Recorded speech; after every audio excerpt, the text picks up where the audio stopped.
নমস্কার বন্ধুরা, আমি বিশ্বজিৎ দাস। আমরা মাইক্রোসফট ওয়ার্ড 2013 টিউটোরিয়াল করছিলাম বা আপনারা শিখছিলেন। আমরা শিখে এসেছি ইনসার্ট ট্যাবের মোটামুটি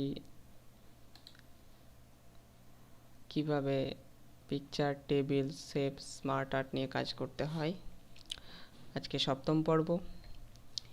এই পর্বে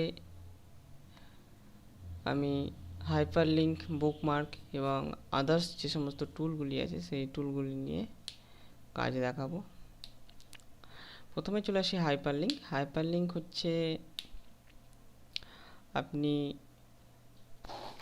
কোনো ফাইল বা কোনো ওয়েবসাইটের সঙ্গে যদি লিঙ্ক আপ করতে চান, তাহলে সেক্ষেত্রে হাইপারলিঙ্ক অপশানটা আপনাকে ব্যবহার করতে হবে। যেমন আমি ধরুন এই ওয়েবসাইটের লিঙ্কের সঙ্গে, এটা অটোমেটিকলি যেহেতু ওয়েবসাইট লেখার সাথে সাথে এটা লিঙ্ক হয়ে গেছে। দেখুন মাউসটা নিয়ে গেলেই দেখাচ্ছে control plus click to follow link, অর্থাৎ কন্ট্রোল প্রেস করে যদি আমরা ক্লিক করি তাহলে সঙ্গে সঙ্গে এই ওয়েবসাইটে আমরা ঢুকে যাব, যদি ইন্টারনেট কানেকশান আপনার কম্পিউটারে অন হয়ে থাকে। যেহেতু আমার ইন্টারনেট কানেকশান অন নেই, সেহেতু আমরা যেতে পারছি না। তো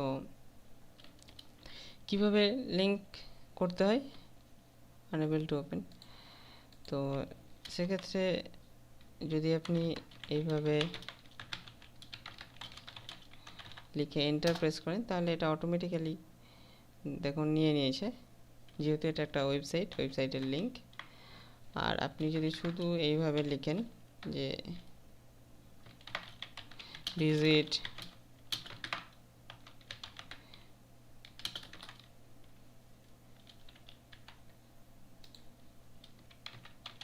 এইভাবে যদি আপনি লেখেন তাহলে সেক্ষেত্রে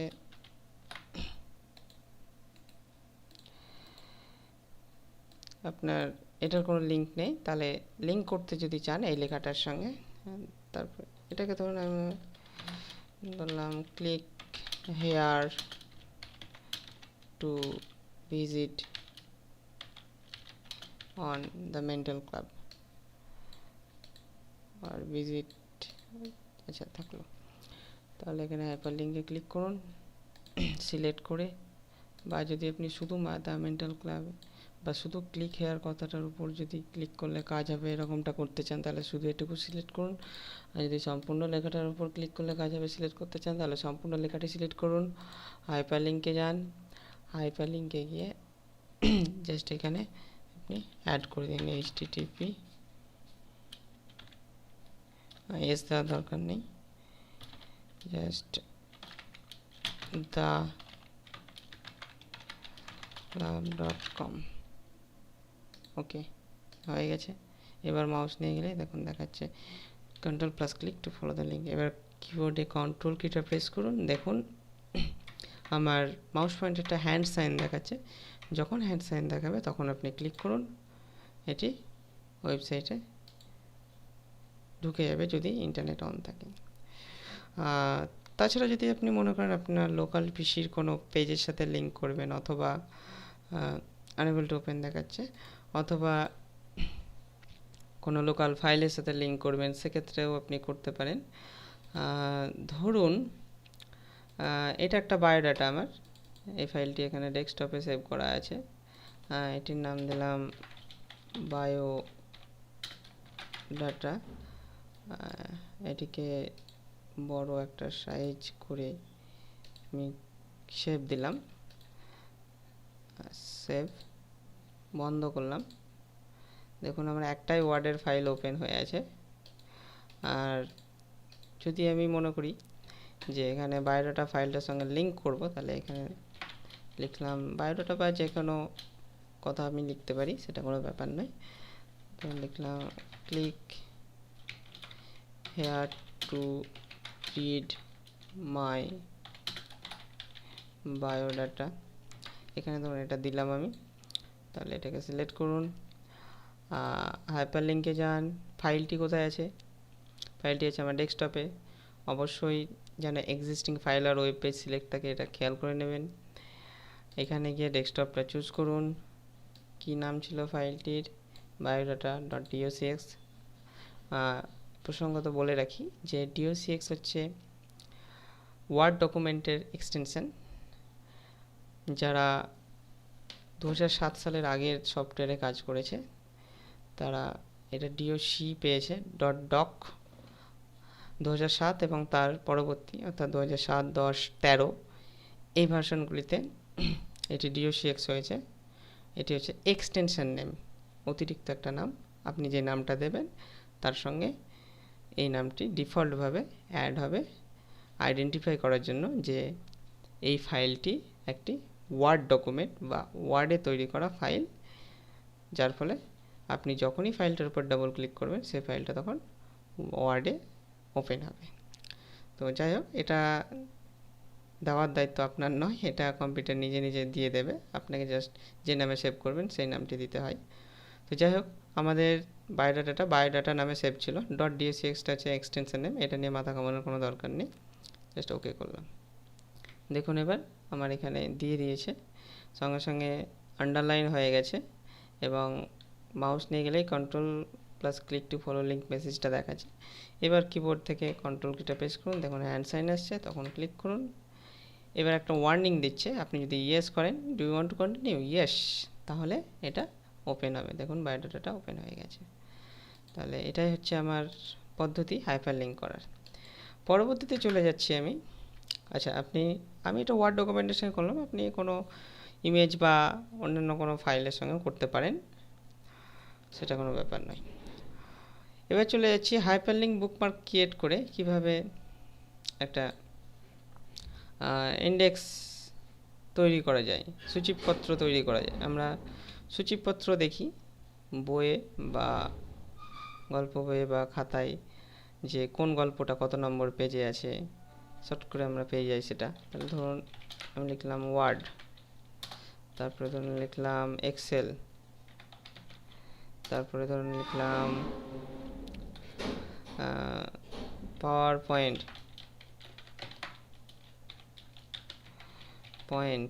তারপরে লিখলাম ধরুন অ্যাক্সেস।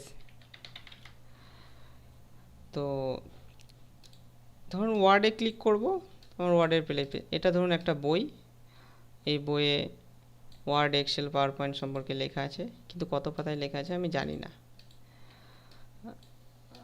তাহলে পেজগুলো তৈরি করে নিন। ইনসার্টে গিয়ে ব্ল্যাঙ্ক পেজে ক্লিক করে, আমার এখানে 4টে, তো ধরুন 5টা পেজ তৈরি করব। তাহলে 5বার ক্লিক করি, 1, 2, 3, 4, 5, এখানে পেজ নাম্বারটা দেখাবে। টোটাল 6টা পেজ। প্রথম পেজটা নিয়ে, প্রথম পেজটার নাম ধরুন আমি দিয়ে দিলাম ইন্ডেক্স পেজ। এখানে ধরুন আমি দিয়ে দিলাম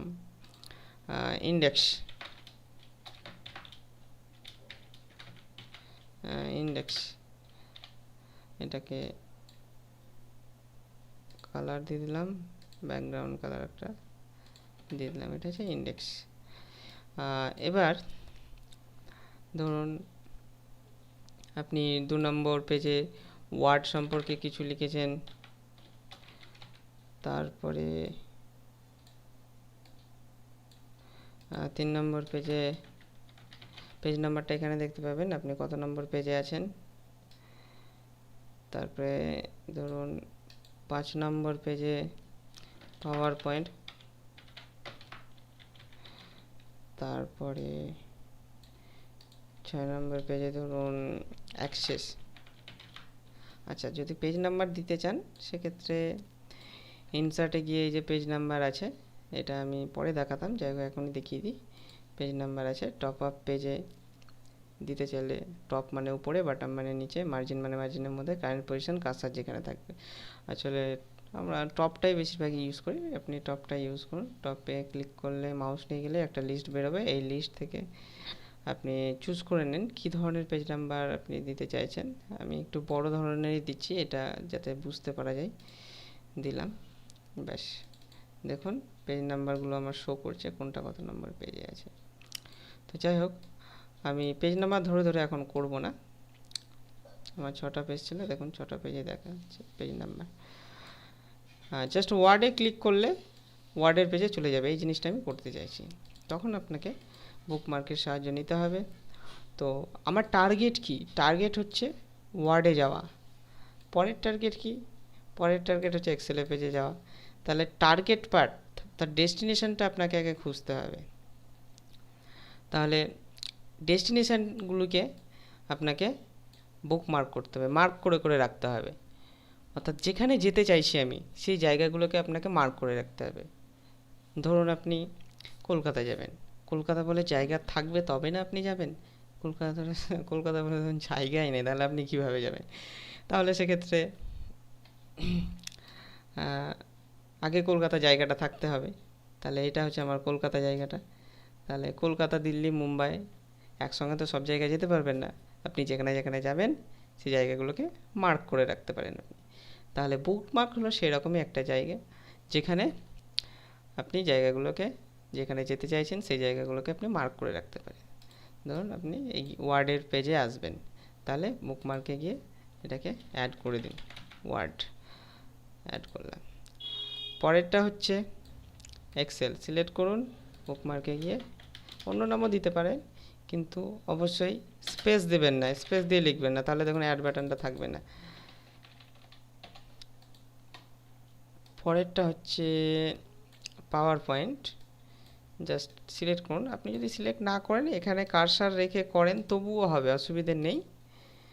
পাওয়ার, পাওয়ার দিয়ে দিলাম এটার নাম।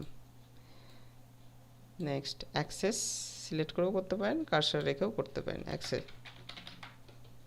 অ্যাড করলাম। তাহলে আমার ডেস্টিনেশনগুলো টার্গেট করা হয়ে গেছে, কোথায় কোথায় যাব সেগুলো আমার মার্ক করা হয়ে গেছে। পরের স্টেপ হচ্ছে ওয়ার্ড। ওয়ার্ডে ক্লিক করলে আমার এই ওয়ার্ডের পেজে যাবে। তাহলে আমাকে এই ওয়ার্ডের সঙ্গে এই ওয়ার্ডের একটা লিঙ্ক করতে হবে, যে লিঙ্কটার নাম হচ্ছে হাইপার লিঙ্ক। এর আগের স্টেপে আমি দেখিয়েছি কিভাবে ওয়েবসাইটের সঙ্গে বা লোকাল পিসির কোনো ফাইলের সাথে লিঙ্ক করতে হয়। এখন আমি দেখাচ্ছি পেজের সঙ্গে পেজের কিভাবে লিঙ্ক। তাহলে সিলেক্ট করুন, এই ওয়ার্ডে ক্লিক করলে আমার এই ওয়ার্ডের পেজে আসবে। তাহলে প্রথমের ওয়ার্ডটাকে আমরা সিলেক্ট করলাম, হাইপার লিঙ্কে গেলাম। হাইপার লিঙ্কে যাওয়ার পরে প্লেস ইন দিস ডকুমেন্ট এই অপশানে যাবেন। এক্সিস্টিং ফাইল আর ওয়েব পেজ এই অপশানে গেলে হবে না, কারণ এটি ফাইলের সঙ্গে লিঙ্ক করার জন্য। আর যেহেতু আমরা পেজের সঙ্গে পেজের লিঙ্ক করব, তাই প্লেস ইন দিস ডকুমেন্ট অপশানে আমাকে যেতে হবে। এবারে দেখুন আমার টার্গেট যে জায়গাগুলো আমি মার্ক করে রেখেছিলাম বুকমার্ক হিসেবে, তার একটা লিস্ট আমাকে দিয়ে দিয়েছে। যদি না থাকে, না দেখতে চান, তাহলে এই প্লাস আইকনটায় ক্লিক করবেন। দিয়ে দিয়েছে। তাহলে আমি সিলেক্ট করেছি কাকে, দেখুন এখানে দেখা যায় টেক্সট টু ডিসপ্লে ওয়ার্ড, অথবা এটাকে সরিয়ে এভাবে দেখতে পারেন। তাহলে এখানে ওয়ার্ডকে সিলেক্ট করুন, ওকে করুন। দেখুন সঙ্গে সঙ্গে ব্লু কালার, এবং মাউস নিয়ে গেলে control plus click to follow link. এবার এখানে নিয়ে গিয়ে কিবোর্ড থেকে কন্ট্রোল কিটা প্রেস করুন, দেখুন হ্যান্ড সাইন আছে, তখন ক্লিক করে দেখুন ওয়ার্ডের পেজে চলে যাচ্ছে। জাস্ট ক্লিক করলে ওয়ার্ডের পেজে চলে যাবে। একই রকমভাবে তাহলে এক্সেলটা করি। এক্সেলকে সিলেক্ট করুন, হাইপার লিঙ্কে যান, এক্সেল এখানটা ক্লিক করাই আছে প্লেস ইন দিস ডকুমেন্টে, জাস্ট এক্সেল অপশানে ক্লিক করুন। একই রকমভাবে পাওয়ার পয়েন্ট সিলেক্ট করুন, হাইপার লিঙ্কে যান, পাওয়ার সিলেক্ট করুন, ওকে। অ্যাক্সেস, অ্যাক্সেসের জন্য আমি নাম দিয়েছিলাম অ্যাক্সেস, অ্যাক্সেস চুজ করুন, ওকে করুন। এবার ধরুন অ্যাক্সেসে যেতে চাই, তাহলে কন্ট্রোল টিপে অ্যাক্সেসের উপর ক্লিক করুন, দেখুন অ্যাক্সেসের পেজে আমরা চলে গেছি। অথবা যদি পেজ নাম্বার দেওয়া থাকে, পেজ নাম্বার অনুযায়ী আপনি গো টু অপশানটা ইউজ করতে পারেন, যেটা আমি প্রথম টিউটোরিয়ালে দেখেছিলাম। এখানে গিয়ে এই যে গো টু অপশানটা, গো টু অপশানে গিয়ে আপনি ধরুন 5 নম্বর পেজে যাবেন, তাহলে 5 দিয়ে গো টু, দেখুন 5 নম্বর পেজে আমি চলে এসেছি। আপনি ধরুন 1 নম্বর পেজে যাবেন, তাহলে 1 গো টু, দেখুন 1-এ চলে গেছি। অথবা এখানেও গো টু অপশানটা পাবেন, সরি অফিস ওয়ার্ড 2013-তে এখান থেকে দেয় না। যদি আপনি 7 ইউজ করতেন তাহলে এখানে পেয়ে যেতেন গো টু অপশানটা।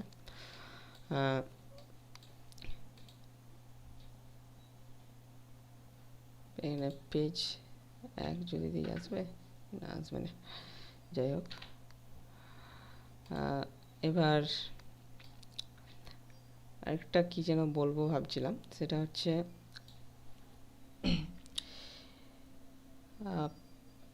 পেজ নাম্বারটা এখান থেকে আমরা দিচ্ছি,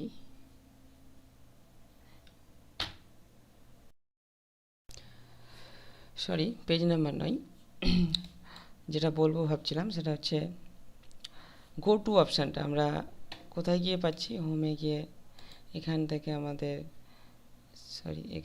আমাদের গো টু অপশানটা নিতে হচ্ছে। আমি শর্টকাট কিয়ের সাহায্যে এটা করতে পারি। আপনি যদি মনে করেন শর্টকাট কিয়ের সাহায্যে করব, তাহলে কিবোর্ড থেকে কন্ট্রোল প্রেস করে জি টিপুন, তাহলেই গো টু পেজটা চলে আসবে। অথবা সম্ভবত F11, F12 এ সেভ অ্যাজ, F11,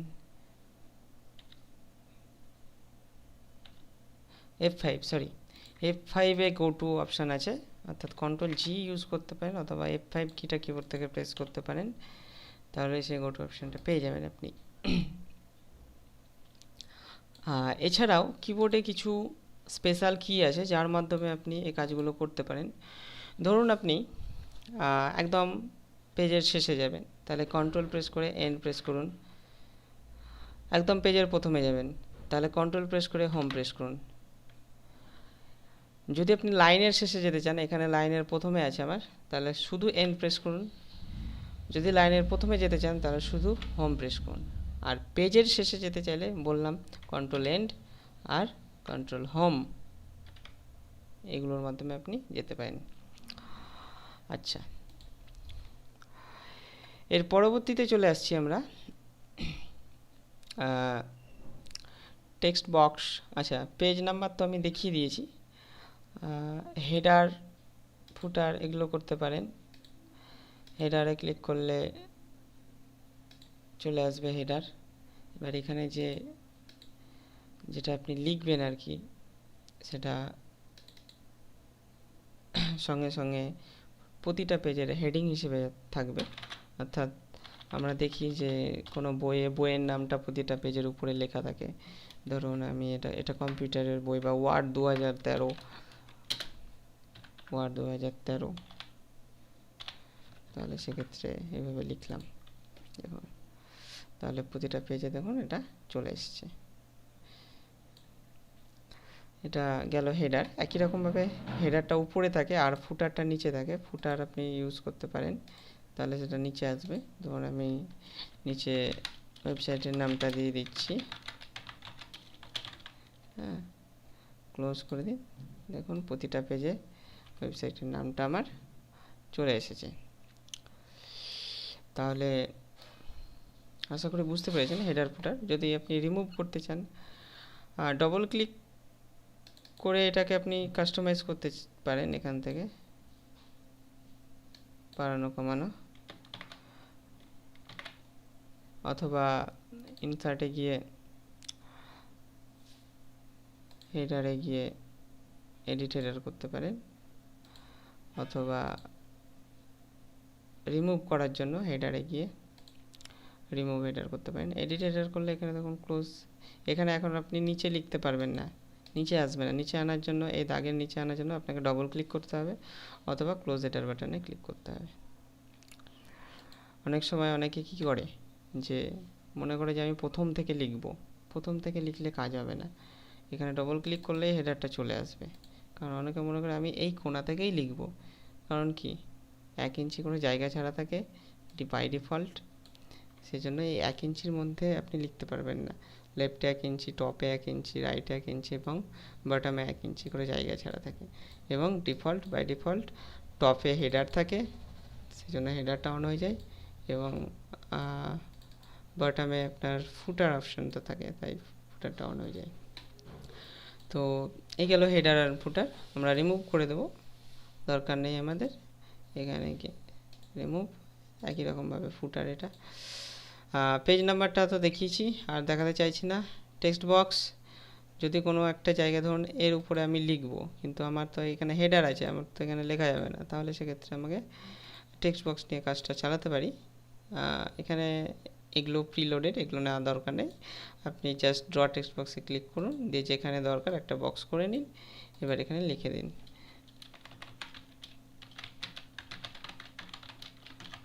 লিখে দিলাম। এবার সাইজ ফাইজ যা আপনার রিকোয়ারমেন্ট অনুযায়ী আপনি বাড়িয়ে নিন। এটাকে ক্লিক করলে, সিলেক্ট করলে আবার ফরম্যাট মেনু চলে আসবে। এখান থেকে লেখার স্টাইলগুলো আপনি করতে পারবেন, যেটা আপনার পছন্দ হবে সেটা করে নেবেন। যদি আপনি ধরুন বর্ডারটা চাইছেন না আপনি, তাহলে সিলেক্ট করে এখানে ফরম্যাটে গিয়ে এটা হচ্ছে বর্ডার, নো আউটলাইন করে দেন, চলে যাবে। সরি, এটার সম্ভবত এই লেখাটার ফরম্যাট, এই টেবিল সিলেক্ট করে এখানে গিয়ে নো আউটলাইন করে দেন।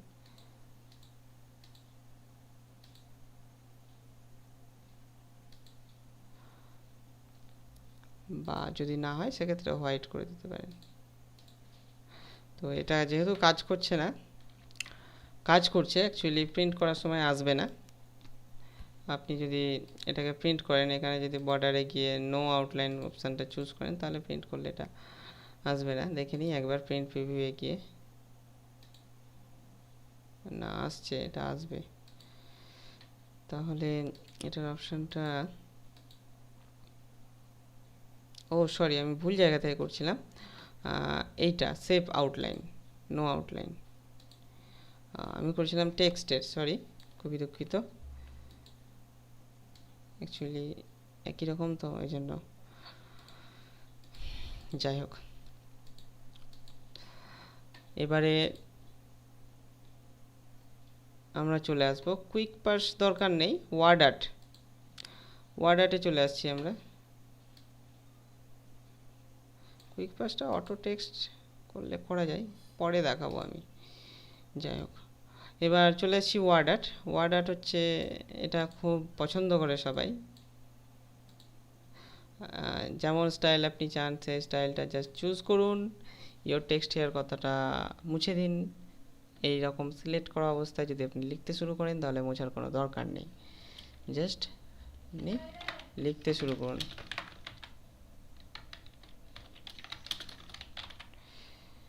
ব্যাস হয়ে গেছে, দেখুন সুন্দর। এটাকে কাস্টমাইজ করতে পারেন। ফরম্যাট মেনু বেরিয়ে গেছে একই রকমভাবে, এখানে গিয়ে আপনি কাস্টমাইজ করতে পারেন। সেভ ফিল্ড একই জিনিস, যেটা আপনারা আগে দেখে এসছেন, আমি আর নতুন করে দেখাচ্ছি না। আশা করি পারবেন, না পারলে কমেন্ট করবেন। পরবর্তীতে চলে আসছি আমরা। পরবর্তীতে ইকুয়েশন অ্যান্ড সিম্বলটা বাকি আছে। ডেট অ্যান্ড টাইমে দরকার পড়ে না, যেখানে আমার ডেট অ্যান্ড টাইম দরকার পড়ে সেখানে আমি লিখে দিতে পারি। যেমন আজকে হচ্ছে 19/4/2015, এইভাবে লিখে দিতে পারি। আর যদি মনে করেন ইনসার্ট করবো, তাহলে ইনসার্টে গিয়ে এখানে বিভিন্ন ফরম্যাট পাবেন, কটা বাজছে সেটা আপনার সিস্টেমে যেমন থাকবে সেই অনুযায়ী এটা চলে আসবে। যাই হোক, আর অবজেক্টটা করতে পারি। অবজেক্ট হচ্ছে অন্যান্য ফাইল থেকে যদি আপনি ইম্পোর্ট করতে চান, তাহলে সেক্ষেত্রে অবজেক্ট নিন। আর টেক্সট ফাইল থেকে আপনি নিতে পারেন, বা অন্যান্য অবজেক্ট থেকে আপনি নিতে পারেন। এখানে নতুন করার জন্য ক্রিয়েট নিউ, আর যদি করা থাকে তাহলে ক্রিয়েট ফ্রম ফাইল। ব্রাউজ করুন, ধরুন আপনি, আমি ডকুমেন্ট থেকে একটা নিচ্ছি, এই ফাইলটা এক্সএমএল ফাইলটা নিলাম। ঠিকঠাক সাপোর্ট করছে না, যাই হোক, টেক্সট ফর্ম ফাইল করলাম। ডকুমেন্ট থেকে কিছু একটা নিন, চলে এসছে, যেটুকু লেখা ছিল সেটুকুই এসছে। যাই হোক, এভাবে আপনি করবেন। পরবর্তী চলে আসছি আমরা ইকুয়েশন হচ্ছে বিভিন্ন ধরনের সাংকেতিক বা ফর্মুলা, ম্যাথমেটিক্যাল ফাংশনগুলি, তো এখান থেকে আপনি তৈরি করতে পারেন। তো এগুলো যেমন আছে ক্লিক করলে সেটা চলে আসবে। তো সাপোজ ধরুন আপনি 1-2 লিখবেন, 1/2 অর্থাৎ 1-এর নিচে 2 থাকবে। এটা দেখুন ডিফল্ট চলে আসছে ওয়ার্ডে। যদি আপনি 2007 বা পূর্ববর্তী ভার্সানগুলো ইউজ করেন তাহলে এটা অটোমেটিক আসবে না। সেক্ষেত্রে ধরুন 2/3 লিখবেন, এই যেমন আসছে না এটা, তাহলে সেক্ষেত্রে আমরা কি করব, যখন না আসবে তখন ইকুয়েশনে গিয়ে ইনসার্ট নিউ ইকুয়েশন, এখান থেকে আপনি এই ফাংশনটি নেবেন, যেমন স্টাইল চাই প্রথমটাই নেবেন। এবার এখানে লিখে দেবেন 2 আর এখানে ক্লিক করে লিখে দেবেন 3, হয়ে গেল 2-3। 1.1-3 লিখতে গেলে সামনে আবার প্রথমে আপনাকে কিছু লিখে নিতে হবে। লিখে নেওয়ার পরে সেই অনুযায়ী আপনি করবেন। ধরুন আগে প্রথমে লিখে নিলেন এখানে 1, তারপরে এটা ইনসার্ট করলেন, হয়ে গেল। তো সেভাবে আপনি করতে পারেন। এই যেমন এটা 3.2-3 বোঝাচ্ছে, এই জিনিসটা আমি বলতে চাইছিলাম, এভাবে করে দিতে পারেন। পরবর্তীটা যেটা রয়েছে সেটা হচ্ছে সিম্বল। সিম্বল হচ্ছে সাংকেতিক চিহ্নগুলো যদি আপনি ইনসার্ট করতে চান, যেগুলো কিবোর্ডে পাওয়া যায় না, যেমন কপিরাইটের চিহ্ন পাবেন না, কপিরাইট এই চিহ্নগুলো কিবোর্ডে পাবেন না। তারপরে রেজিস্টারের আর, বিটা, ট্রেডমার্ক, টিএম, এখান থেকে যদি খুঁজে না পান এই আলফা, তাহলে সেক্ষেত্রে আপনাকে মোর সিম্বলে গিয়ে এখান থেকে হিউজ একটা লিস্ট আছে, এই লিস্ট থেকে আপনি খুঁজে নিতে পারেন। আর এখানেও আবার স্টাইল আছে। আপনি যদি এরিয়াল ইউনিকোড এমএস অপশানটা চুজ করেন তাহলে সেক্ষেত্রে এরিয়াল ইউনিকোড এমএস এর মধ্যে আপনি সমস্ত ধরনের সিম্বলগুলো একসাথে পেয়ে যাবেন। কোনো সিম্বল আশা করি পাবেন না এরকম হবে না। এরিয়াল ইউনিকোড এমএস এর মধ্যে আপনি সমস্ত সিম্বলগুলি পেয়ে যাবেন। তো যেটা দরকার আপনার সেটা করবেন। ইনসার্ট, যাই হোক, তো ইনসার্ট ট্যাব আমাদের মোটামুটি কমপ্লিট। পরবর্তী টিউটোরিয়ালে আমরা ডিজাইন ট্যাব নিয়ে দেখাবো, নতুন একটা ট্যাব। তো আজকে এ পর্যন্তই, দেখা হবে অষ্টম পর্বে। ধন্যবাদ, আশা করি সঙ্গে থাকবেন এবং অনেক অনেক কমেন্ট করবেন আপনাদের কেমন লাগলো।